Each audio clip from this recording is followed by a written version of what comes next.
African immigrants settle in Canada. It is what it sounds like.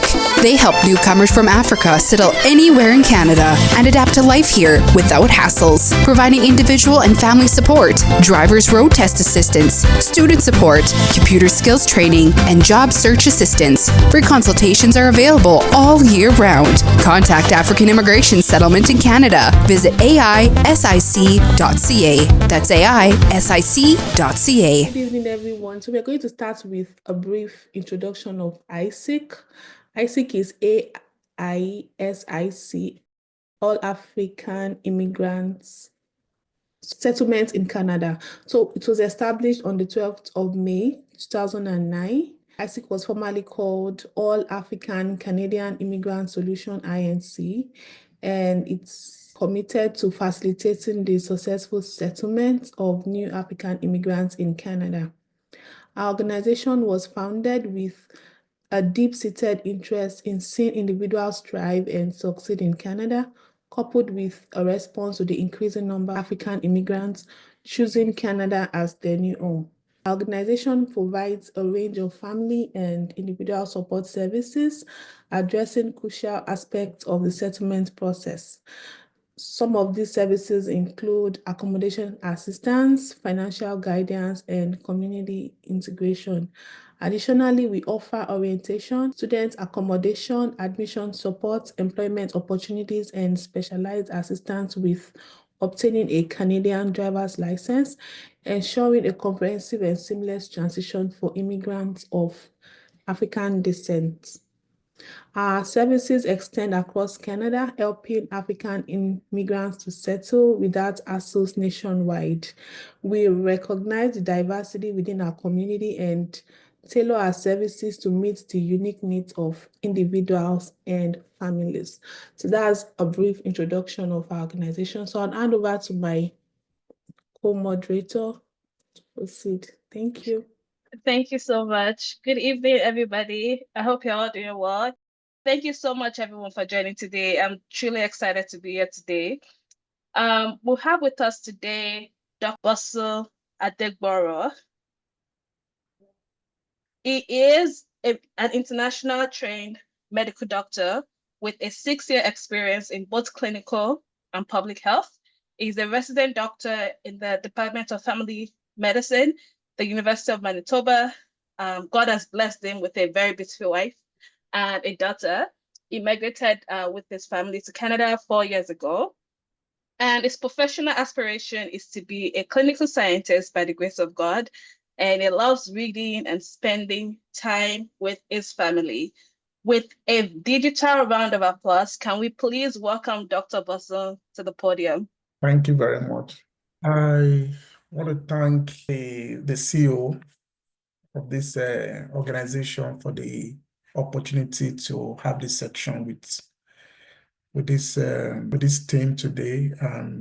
Thank you so much.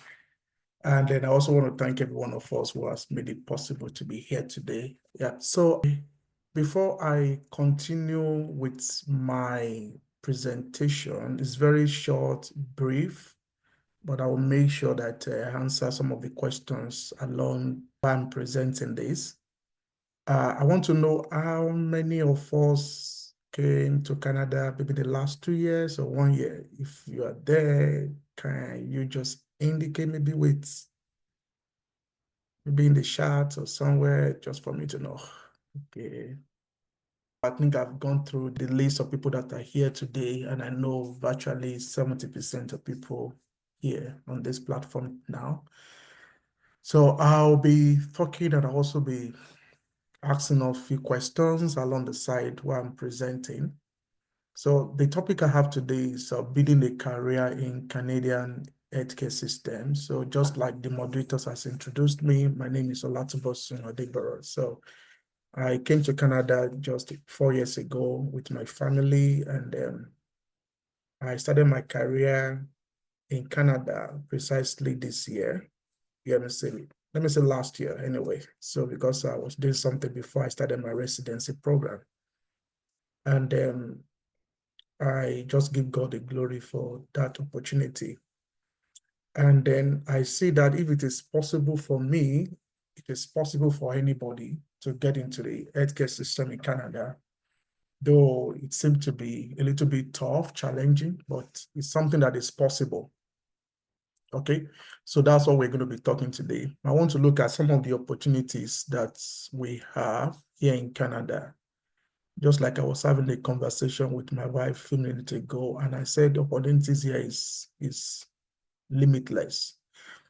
And it means that if we have that information and we know how to navigate and know how to get ourselves into the system, yeah, that would be a great one. So that's why we're here today, to discuss this. I know some of us, maybe you're not thinking of career in medicine, but this information will be useful for you to pass to someone who might come across your way, especially for the immigrants. Okay, so I move to the first one. So I want to talk about the introduction. So introduction is talking about the brief overview of Canadian healthcare system. So the healthcare system in Canada we call it public-private. So public-private means it's public funded, but it's privately coordinated or conducted. So what that means is that it's the government who pay for healthcare services, and then that services is actually delivered by private individuals or private care providers, maybe doctors, nurses, and all the rest. And especially for doctors, we have some doctors who are working directly with government, they're on salary pay. So those one we can say public. Okay, it means it's funded by government and they're still government workers. The why some, they have their own practice. Government is the one funding. So if you go and see your family doctor or a specialist, so they are going to charge you for that visit, and the government is the one that will pay for that visit. So any doctor maybe attending to you, or you go for consultation, or you go for examination, or you go for anything, so there will be a charge for that. And the government is the one that is responsible for all of that. And it's a universal coverage in the sense that it covers everything, including surgeries, some medications, some physical exams, or maybe blood work, some investigations, and all of those things. So it's a universal coverage. And some of them are fully funded by government. So when we talk about the overview, in Canada, we have the province, and we also have the territories, and then we have, I think, 10 provinces in Canada, and we have 3 territories in Canada. So each of them, they run their own healthcare system. Take, for example, in Manitoba, the healthcare system is run by the province. And then if you receive your care here, the provincial government pay for that. The federal government is the one who is in charge of the First Nation health, or let's say indigenous health. So they are the one that fund that. So why the province fund the non-indigenous healthcare coverage? So the importance of healthcare professionals in Canada is very important. Just like I said, that Canada has an opportunity for immigrants, especially for those who want to go into maybe study medicine or nursing or pharmacy or physiotherapy, occupational therapy. These are opportunities, and it's a very big industry. So healthcare system is the second largest industry in the world after IT. So just like I told you, there is opportunity in healthcare system in Canada.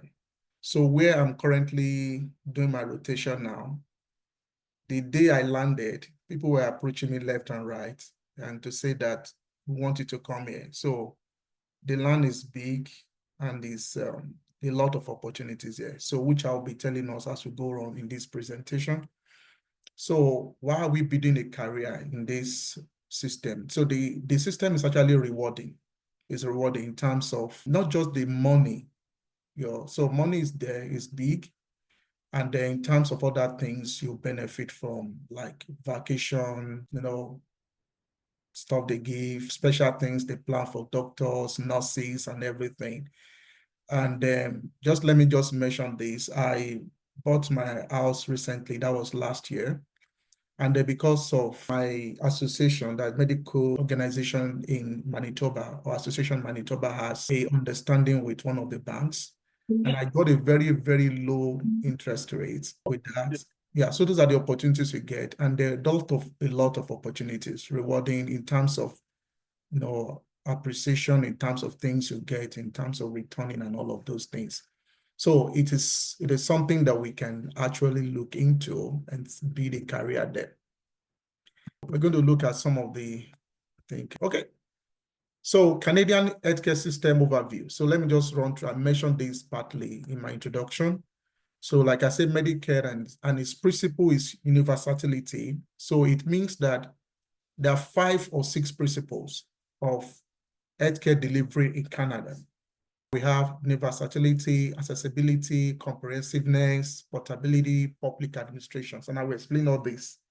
So when we talk about universality, it means that in Canada, when you see your doctor or your nurses, your pharmacy, physiotherapy, so the expectation is that the kind of care they are giving to you should be universal. Okay, is for everybody, for Canadians. So if you are Canadian citizen, you are PR, or maybe you are here by the virtue that you have your documentation here, your paper, everything here. So you are entitled to have healthcare delivery here. Accessibility means that you can actually access healthcare anywhere in Canada. You don't have to be in Manitoba. If you travel to maybe another province and there is something happened, you can actually access your healthcare there with your health card. So whatever treatment or care you receive there, that will be paid by your residential province, that means Manitoba. And then when you talk about the comprehensiveness, it is all encompassing, it's comprehensive. So it's not limited to only consultation. So if you do any blood work, you do anything, that is covered.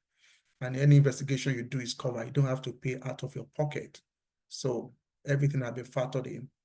And the portability of that is that you can actually move your healthcare from one province to another. Maybe you go for one province, you're not afraid that, oh, if I fall sick, I need to go back home and see my family doctor, or I need to go to where I reside. No, you can actually access it.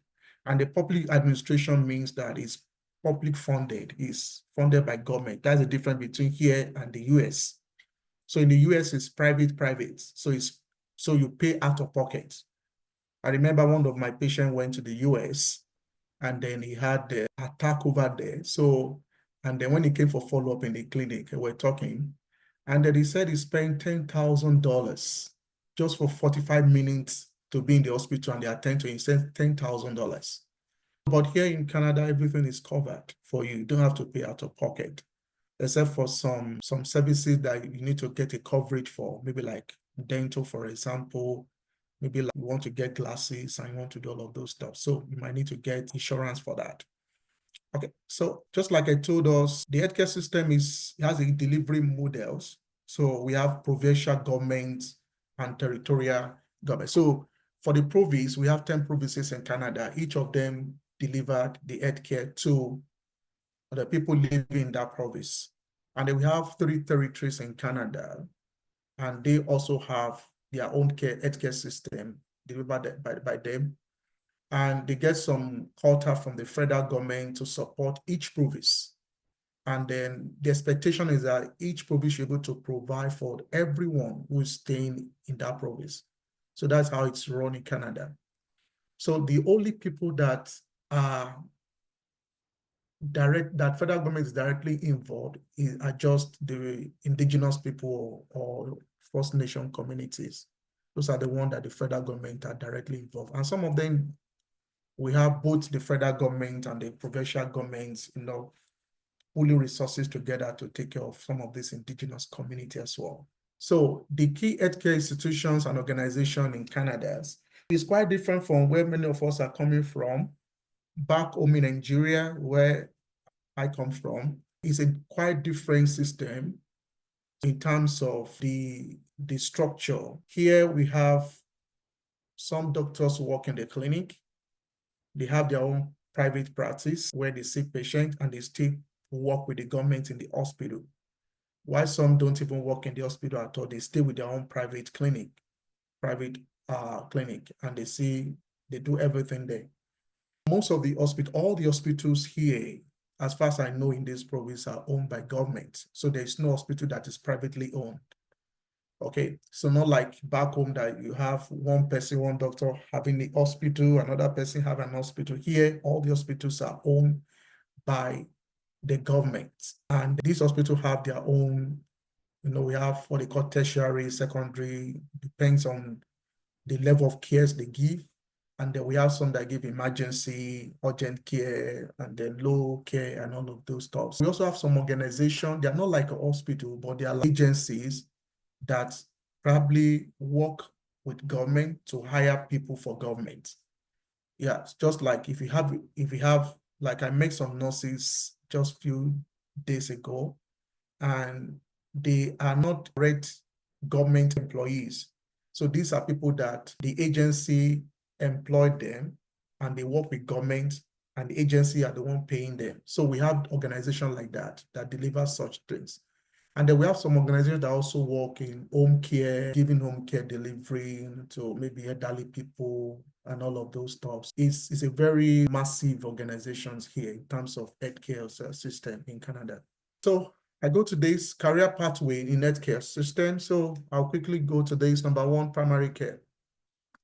So in primary care, we have what they call family medicine and general practice. So there are two different things here, people trying to mix them up. Here in Canada, we talk about family medicine, but we go to somewhere like UK, for example, they talk about general practitioner or generalist. So there are two different things here, but though they have some similarities.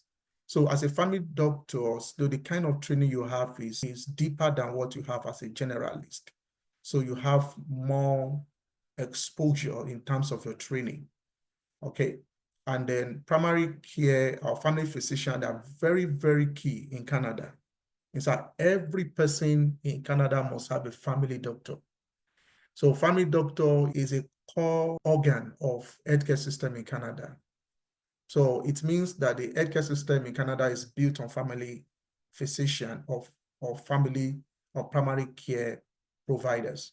So they are the ones that will see patient first, or before the patient can see any specialist, or they can refer them to the hospital and everything. And they make a lot of policies. So they build healthcare system around the family physicians. And everybody, including the specialist, must have family physician for them to access healthcare in Canada. Okay, so specialization, we have people that go to surgeries, and we have different types. We have general surgery, plastic surgery, orthopedic surgery, neuro surgeries. Yeah, it's a massive field as well. So, and they also have internal medicine. These are people that they are not surgeon. They deal with disease condition and talk about medications and treatments. We now have different specialty as well. We have people that are going to gastroenterology, that are going to dermatology, and going to, neurology and all the rest. People that deal with maybe other part of the body. So we have allied health professionals like nurses. They are very huge in this country. Then we have what they call licensed practical nurse. These are people that do maybe 2 years program and they go into nursing. They are not like registered nurse. So for you to be a registered nurse in Canada that is trained, because you must have your BSc. So when you finish your BSc, then you'll be registered as a registered nurse and you're able to work here. But we have some people that are not Canadian trained, but they are registered nurses.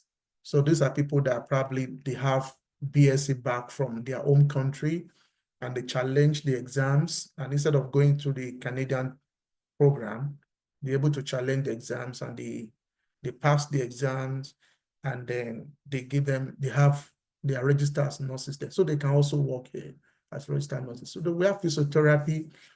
It's a big one here. In Canada, we have few people in this field. There are not many.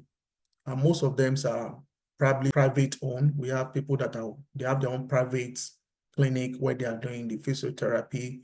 We have some people that are working with the government, but there are not many. So and it's a field that they are actually need more people.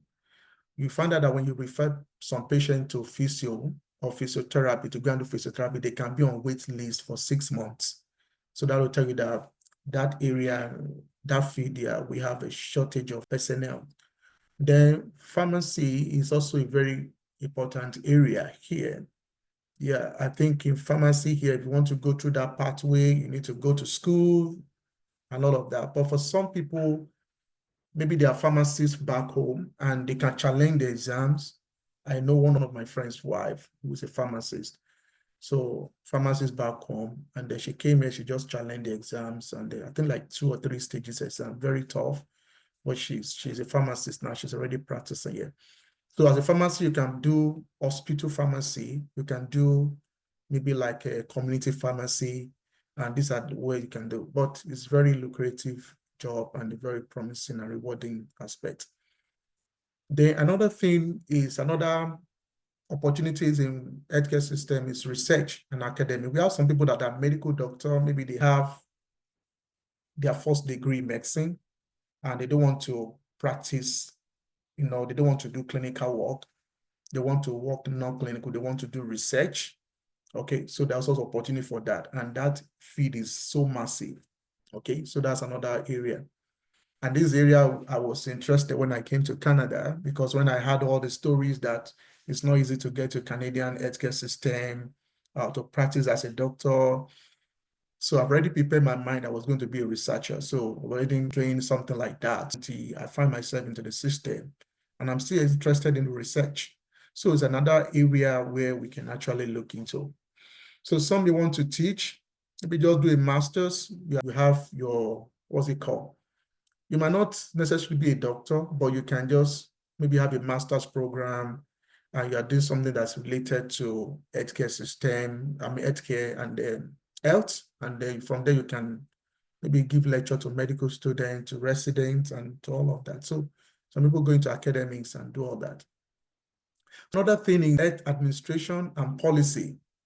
So this is the area I will probably trying to stimulate some of our interest. These are people who are making policy for us in healthcare system. Some of them are administrators, some of them are managers, some of them are supervisors. And what they do is that some of them do some program in hospital management.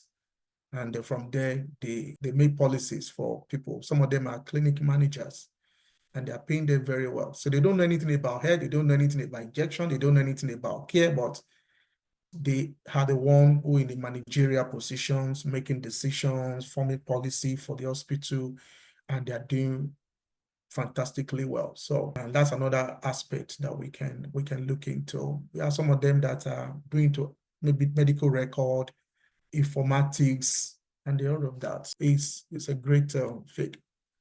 So let's talk about educational and licensing requirements. What are the educational and licensing requirements? So it depends on the pathway you want to go through. If you are not a medical person and you are interested in studying medicine, I was told of someone who was a banker back home in Nigeria, and he came to Canada many years ago.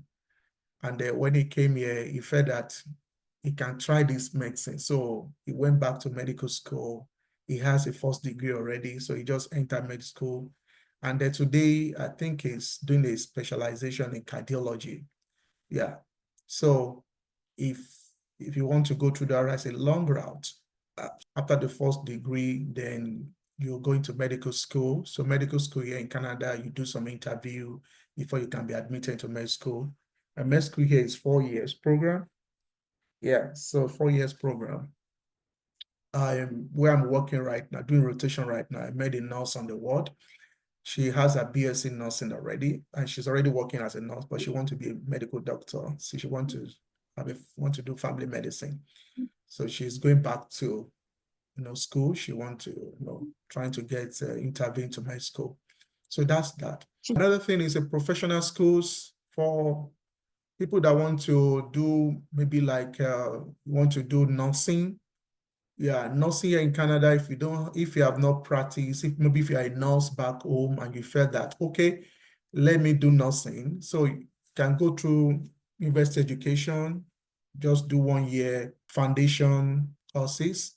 So after 1 year foundation courses, then I think it's faster now. You do less than 3 years to have your BSc. So in total, you can do like 4 years.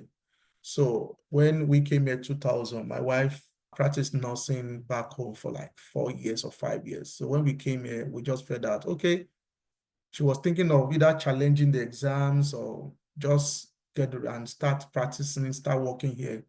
But we felt that she just need to go through the Canadian education train, and she went back to school. And so it's a matter of years. So she'll be rounding off this year. So for people that want to study pharmacy, if you're a pharmacy, be a pharmacist from home, and you want to continue that part, that line, there are some exams you can challenge, 3 or 4 stages exam you can challenge. If you're a dentist from home, or here you can either go through school, go back to med school, dentist school, and then you do for like 2-3 years, or you challenge the exam. The exam is very tough, but it's doable. Okay. And then for people that want to go into training, want to be a specialist, you want to be a family physician here in Canada, the difference between here and home is that you can't practice here as a doctor until you have done residency. So you must go to residency training. So it's not like you finish from med school and you start practicing. No, you go through residency training. So if you are coming from med school, the next thing you go to residency. Okay, so for you to go to residency, you must write Medical Council of Canada qualifying examination.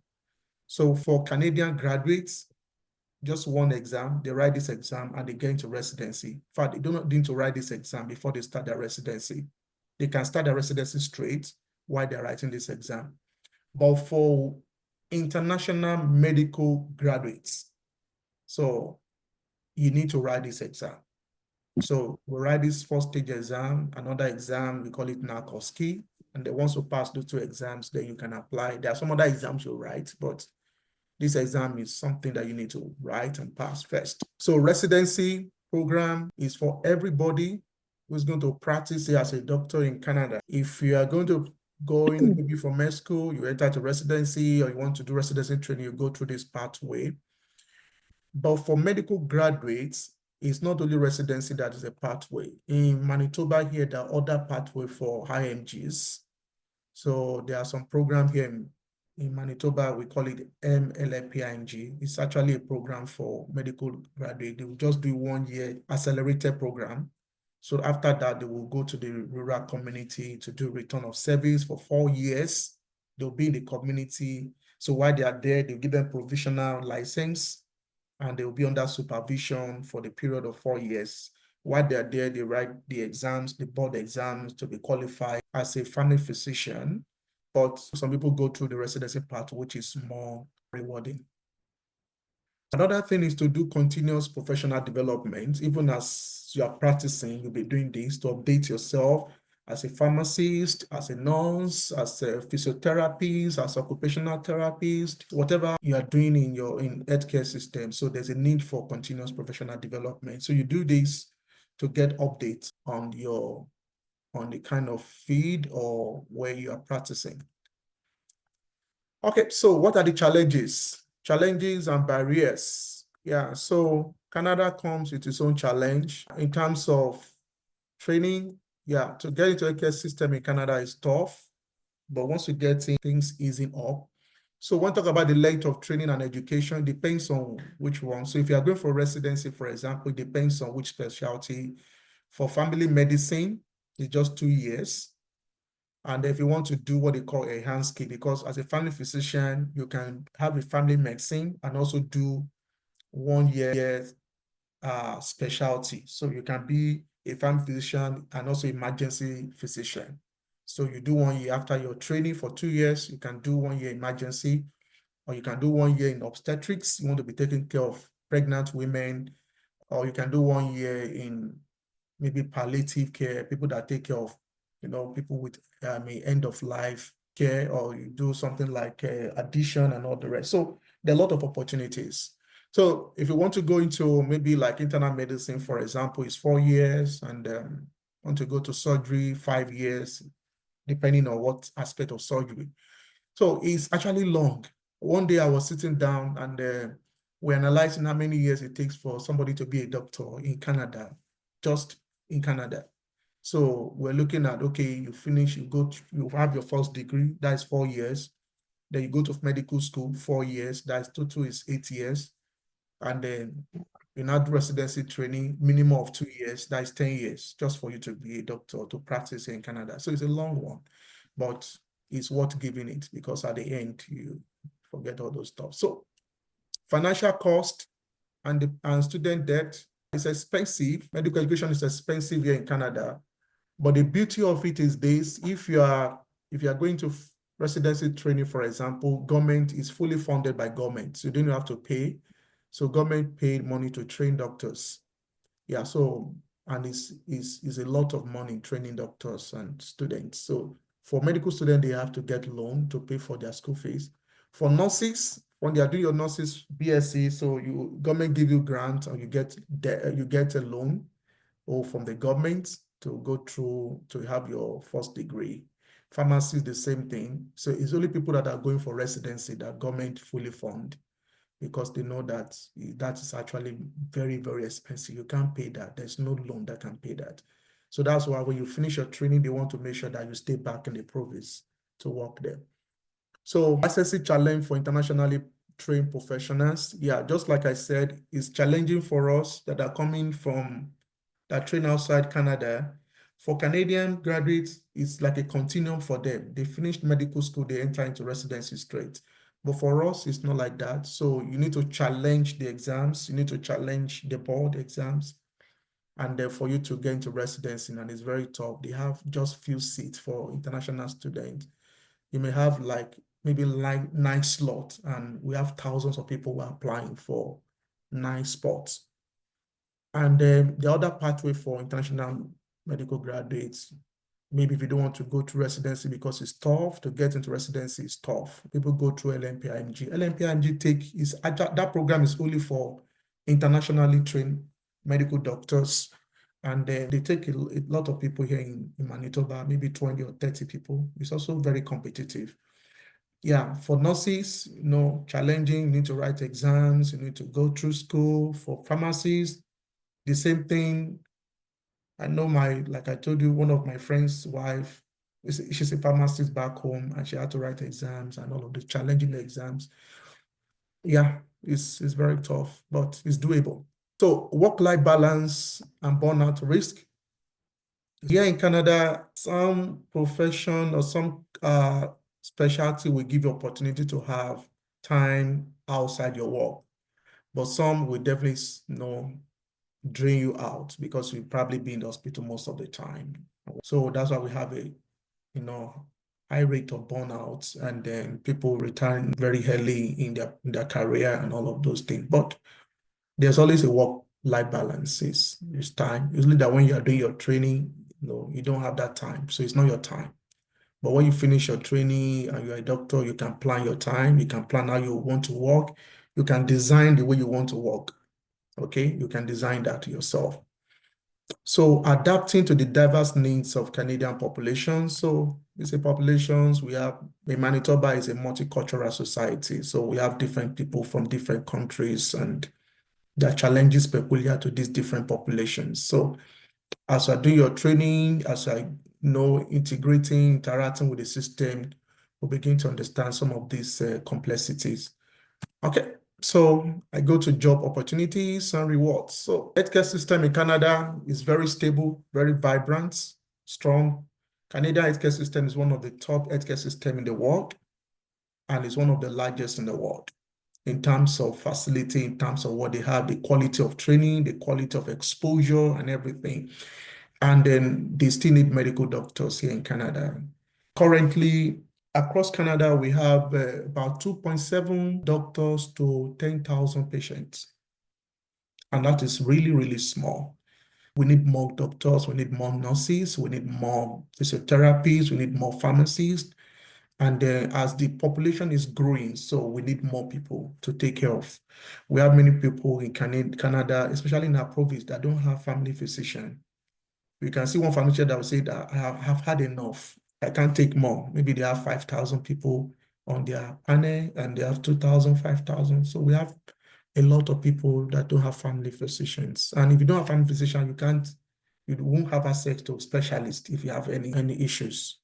So it's rewarding, the pay is good, competitive salary is great, depending on where you are working, but it's great for doctors, for nurses, for anyone who is working in healthcare system. And the benefits are also great. Yeah, you have opportunity to work in diverse communities. You can choose any community you want to work.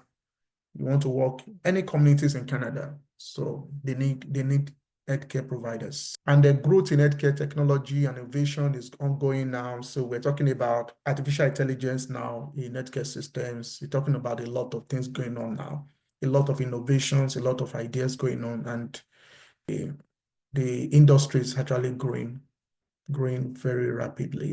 And yeah, so we need to contribute to healthier society. So for a society to be healthy, so the work of healthcare provider cannot be overemphasized. So we need to make sure that, how do I contribute to this community? That's what should motivate us.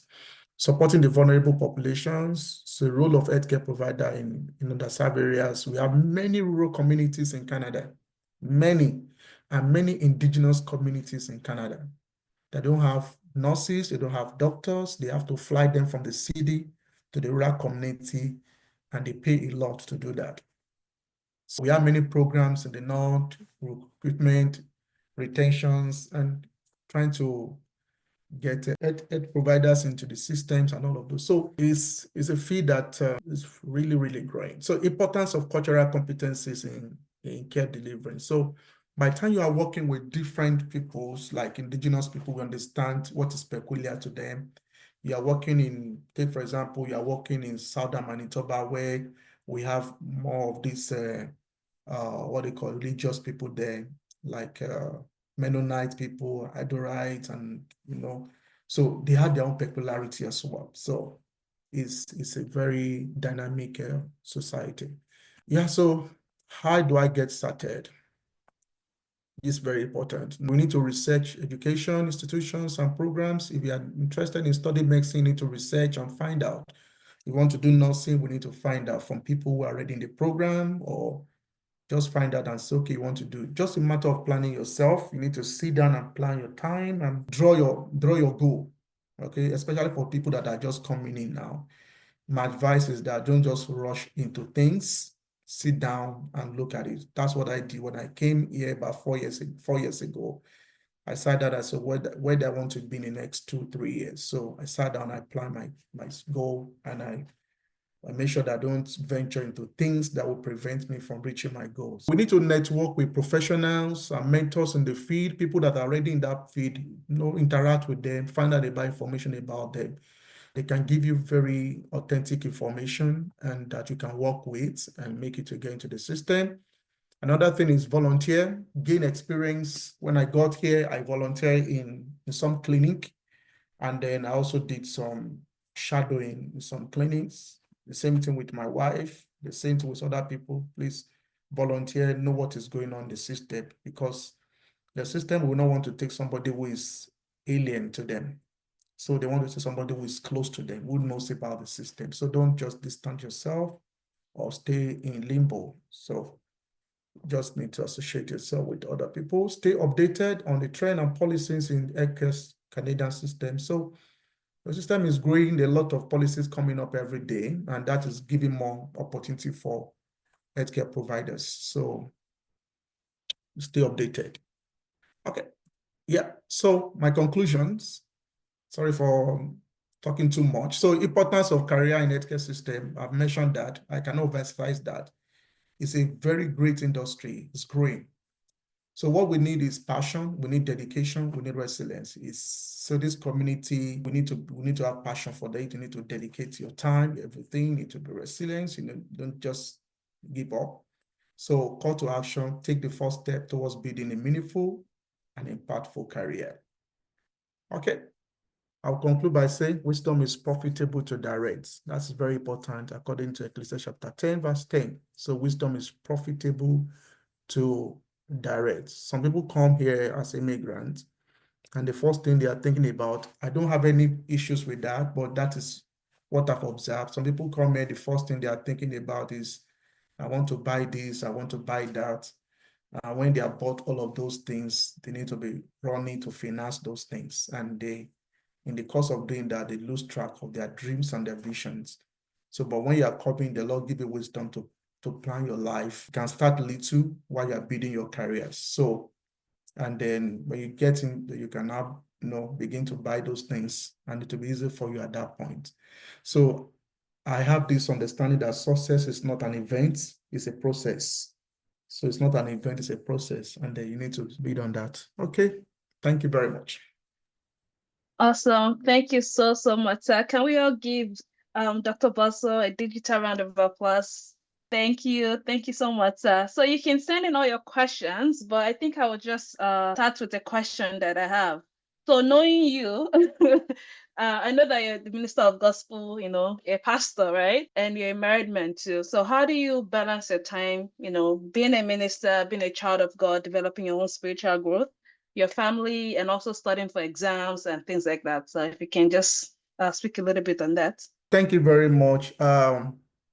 So I know it's something you need to just plan, and I use a strategy for me, which has been working for me for over the years. I remember when I was on campus too, the type of person, maybe that's my makeup. I don't find myself doing one thing at a time. I do many things. When I was on campus, I was a GC for 3 years, and I was also working, involved in school, not like a politics, but school religious. I was everywhere, and I was able to manage that with my study and everything. So what I do basically here is, I know we have different level of grace. The grace I have may be different from what somebody else have. Yeah, so which I've acknowledged by the grace of God. And then what I do basically is for residency training is tough. You don't have your time. But what I do is that I plan everything at the beginning of the week. And I look at, okay, what am I going to do now? I look at, my life is divided into 3. I have work. So my family in 1. I have the work, and I have public church. So 3 of them, I put them on the finance. Okay, this week for the family, I look at my work. So which day am I free? I go to work in the morning, I come back, depending on which rotation I'm doing. If I'm doing one that I go in the morning, I come back in the evening. So when I come back in the evening, I leave work, I forget everything at work. I come back home, I switch my mind to my family. So we have at least 1 or 2 hours together. If there's no church, we don't have church meetings, we stay together. So you hardly see me going out. So I stay, if I want to go and visit, I have time, we go for follow-up with my family together. So I have church there. And sometimes I'm going to give them my rotation where I do my training. I tell them I go to church on Sunday and Wednesdays. So on Wednesday, don't put me on call. I don't do call on Wednesday. If you look at all my calls, I don't do call on Wednesdays. So regardless of where I'm working, they know that. So on Sunday, because sometimes if I'm doing 24 hours call, sometimes you do Sunday. So I tell them, okay, if I do Sundays, only 1 Sunday in a month. So that Sundays I want to be in church, except if I travel outside Winnipeg. So I still have time for my family. And what I do basically is that when I'm at work, my break time, I do calls. So who do I call? I call my wife. We talk during my break. So much I break, I don't use my break to eat. I use my break to call my wife, and then we talk. And that's what I do. So my life is built around that. So it's a matter of just, planning, and you need to make that work balance. That's it. Awesome. Thank you so much, sir. So what I'm hearing is make things clear from the beginning, right? Wherever you are, make things clear. I have scheduled appointment here, and also carrying your family along, and also, keeping work. So you're not bringing work home, which is a great insight. So so thank you so much, sir. I have another question here. So someone said, is it possible for someone who is already a surgeon in Nigeria to enter surgery here? How would the person enter the system to continue this area of career? Yeah, that's a good question. There's nothing impossible. Yeah, there's nothing impossible. So it depends on what type of surgery. So that's some surgical specialty that are, I don't want to say easy to get into, but when you compare to them to others, take for example, one of my sister, we went to the same school back in Nigeria. She studied ophthalmology. Yeah. So, and she came to Canada before us, and she couldn't get to to study ophthalmology here in Canada because they only have one spot in the whole of Canada. So it's very tough. But when you compare that to general surgery, for example, so general surgery, they may have like 3, 4 spots for international medical graduates. What they do is that if you want to even get into that, they don't take a stranger. So it means that you must be working with them, with the surgeons. So it means that you are probably working as a clinical surgical assistant. Okay. So you are working with them, and then from there, they observe what you're doing and then when you're applying for your residency, they can give you reference or anything, but they won't take somebody they don't know. That's how it works here. So you must be either partly in the system or you're at the corridor. So, but it is possible. We have people that are getting to the system, but they are not many. That's the truth. Yeah, because they leave those spots for their own children here.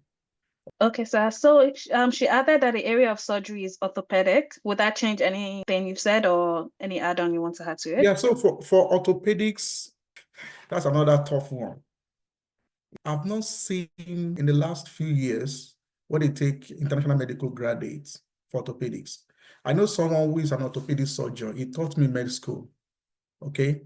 And then he came here. In fact, we studied together, and he couldn't get into orthopedics. So what he now did is internal medicine. So for the internal medicine, you can do sport medicine. So sport medicine is an aspect of orthopedic surgery. So that's what he's doing now. So he's doing internal medicine, family medicine, and then from there, he's going to do sport medicine, and that can bring that there. So, but to get into orthopedic surgery is very tough. That's the truth here. Because Okay, those sir. ones they are giving to their children. Yeah, to the Canadian medical graduates. Okay, sir. Thank you so much, sir. Another question I have here is, please, can you talk more about informatics in the healthcare sector and what courses are needed? Yeah, so I will only give brief insight into that. Informatics is a very good and promising career here in Canada, but I don't think it's as tough as medicine, nursing, all of those other ones. So I think what you can do is to get information from on the website. You can just Google it and get information how you can apply. Or if you can just take some courses, it might just be like maybe get the organization or the association, do some bridge courses, and then you just get in. But I don't think you should be taught, but it's a very promising field. They need a lot of people in that field. Yeah. And Yeah, yes, sir, right, sir. Yeah, I work in health informatics, and okay, one thing great. you can do, So, yeah, so one give thing them, you can do lots of research. yeah. So because we're doing a lot of research, so pending the time you get the certifications and all, you can just invest your time in researching. You can start working with data analytics. How do you present data? How do you, synthesize data and things like that? So you can get really busy with research pending the time you get the certification. All right, sir. So the other question I have is, if you have an opportunity to mention to an international medical graduate, what advice will you be giving the person? Yeah, I think I think the person wanted to say mentor. Mentor. Thank you. All right. So if you have an opportunity to mentor an international medical graduate, IMG, what advice will you be giving the person? Okay, great. That's what I'm doing right now. So I have some people that I mentor. What I always advise them to do is this. It's very straightforward, very hard to crack. And I always use my own example. Yeah, so I always tell them, get your focus from day one. Okay, don't be distracted. Don't chase money first. Find a way of doing exams. Okay. And then in Manitoba government really support INGs. So in terms of giving them grants. So don't go and put yourself into a very tough situation, okay, that you will distract yourself. That's the hard truth I always give people. And that's what I do. And it works for me. And I think for anybody who want to listen, it will definitely work for them. So don't come here and say, okay, you want to pick up 2 jobs, 3 jobs. And then the first thing you are buying cars of 2025, and then you are paying big money. You want to buy house in somewhere, and then you can't read, you can't study. Those exams are very tough. Okay. So when I came here, I met people of like minds, and they encouraged me, because initially I was thinking I would not, because I know I can do other things if I don't want to study medicine. So I met people who talk to me that you have potential, so just do it. So what I did was just to pick a job first. I picked a job, a menial job, let me say healthcare aid. I worked there for like 3-4 months. But as God will have it, I got a job with Canadian Red Cross as a public health specialist, because I did some of public health back home. So that gave me leverage. I was able to prepare for my exams and got all the exams done in record time. So I will encourage the IMGs who are coming now, because it's a window period. And this window period, they are taking people now. A time will come, they will tell you, we are full. They will close it. Okay. So this window period is going to last for 3-4 years. And the people are coming en masse. People are coming, though they are still not opening up fully, but they have opened up. So they are taking time. So now you can focus, plan your time in the next 2 years. I want to get into the system. It is very possible. So I mentor people not only here, even from Abata, from Calgary, and all of those people. Talk to them, prepare them for exams, prepare them for interviews, look at their CVs, look at their stuff, and give them information that will help them to integrate well into the system. Awesome. Thank you so much, sir. So the last question I have is, how do you study? Yeah, that's a great one. How do I study? Sorry, can I add to that as well, as somebody who did the Okay. Canadian exams? I think, first of all, learn your study style, what's your learning style? And then tailor your online materials based on that. So for example, I used Canada Q Bank when I was practicing for the MCCQE questions. So they have lots of lecture videos on YouTube. So you can look at the lecture videos for free on practically every topic that comes out in the QE. And with it, in the lectures come out questions, and it explains what the real question is so that you can answer accordingly, as opposed to just misanswering the question. So if you know you're busy, there were times when I was driving and playing the lectures as I'm driving with my car. So I'm listening to it in between work, listening to it. And then when the children were in bed, I was just practicing questions so that I could see, okay, this is my area of knowledge gap, in cardiology or in obstetrics or in whatever specialty. Let me go back, let me listen to lectures again, or let me read on these topics so that I can improve my knowledge base. Because you don't have the time to study for 5 years. It needs to be targeted, and you need to understand the exam technique so that even though you have the knowledge base, you're answering the wrong question. So those are the things you need to look at. I know some people talk about Toronto notes as well as a point of reference. If it's something you can download or get from the local library, feel free to use that. But practice your exam questions with a good question base and look at lectures that are set for the Canadian healthcare system, because it's slightly different from US as well. And another point to note, USMLE is fully accepted in Canada. So if you've done some of your USMLE exams, have a look at that and see if it's something that can be accepted here based on what stage you're at. But that's just what I wanted to add. So over to you. Okay, yeah, thank you. So I think you said it all. It's just to get relevant materials. It's just like Bible says, some people pray, they pray and miss, so they don't receive answers. So get the right resources. And then if you are preparing for exam, you need to get materials that will help you. You need to understand the Canadian exam structure or format, what they have. It's quite different from US, it's quite different from the UK, it's quite different from any other place. It's totally different. So get the right materials, and so those materials are there. And if you are maybe you are practice or residency, so there's another way to study. So also get relevant things, get things that will help you for your training and all of those stuffs. That's the most important thing. And sometimes, like our sister said, we have maybe podcast on these topics. You can listen to them while you're driving or when you're just relaxing or want to sleep or anything. But people have different way of study. Some people can sit down for 2-3 hours study. Some people don't have that time. So some people can, for me, I don't know. I have very weird way of studying. So I can't tell people to do that. So yeah. Well, how do you study, sir? I'm actually quite interested. Yes, I'm a type that I love reading journals.